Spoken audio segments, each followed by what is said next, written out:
Ey bak ey neyzede daldan kesilen başa gözü,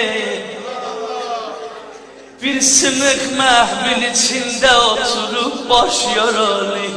Şam'a sergeçte gedeyler bacı kardeş yaralı. Yandım oğlum. Sizi tarihte görem hansı yerin milletisiz, adınızı harici deyler, hara cemiyetisiz. Kalbinizin derdini bir kimseye roşen demişsiniz. Kufenin ehli teseddüm getirir siz.